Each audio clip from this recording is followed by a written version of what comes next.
They call me the tornado chaser. When the wind is up and conditions are right, I get in my car and follow violent storms. Crazy, you say? Perhaps, but really, I chase these sky beasts to learn about them. I want to share with you what I know. Tornadoes are rapidly rotating columns of air that form inside storms, then connect with the ground via a funnel of cloud. When that happens, they tear across the earth, posing a huge threat to life and property. Because of this, there's a great deal of research into these phenomena. But the truth is, there's still a lot we don't know about how tornadoes form. The conditions that may give rise to one tornado won't necessarily cause another. But we have learned a lot since people first started recording tornadoes, like how to recognize the signs when one is brewing in the sky.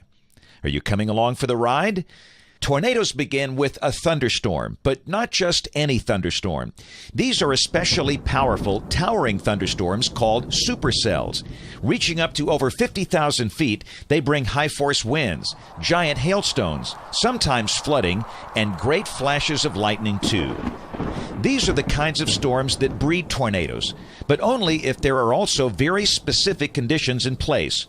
Clues that we can measure and look out for when we're trying to forecast a storm.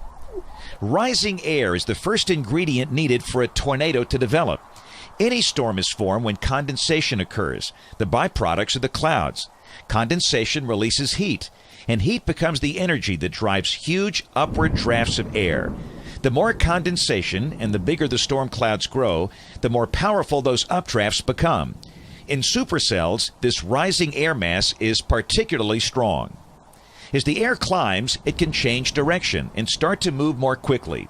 Finally, at the storm's base, if there is a lot of moisture, a huge cloud base develops, giving the tornado something to feed off later, if it gets that far. When all these things are in place, a vortex can develop, enclosed by the storm, and forming a wide, tall tube of spinning air that then gets pulled upwards. We call this a mesocyclone. Outside, cool, dry, sinking air starts to wrap around the back of this mesocyclone, forming what's known as a rear flank downdraft. This unusual scenario creates a stark temperature difference between the air inside the mesocyclone and the air outside, building up a level of instability that allows a tornado to thrive. Then, the mesocyclone's lower part becomes tighter, increasing the speed of the wind.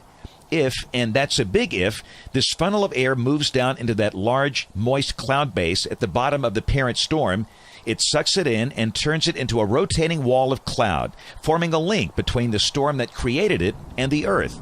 The second that tube of spinning cloud touches the ground, it becomes a tornado.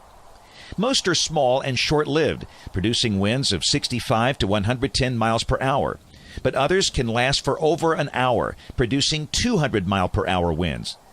They are beautiful, but terrifying, especially if you or your town is in its path. In that case, no one, not even tornado chasers like me, enjoy watching things unfold. Just like everything, however, tornadoes do come to an end. When the temperature difference disappears and conditions grow more stable, or the moisture in the air dries up, the once fierce parent storm loses momentum and draws its tornado back inside. Even so, meteorologists and storm chasers like me will remain on the lookout, watching, always watching, to see if the storm releases its long rope again.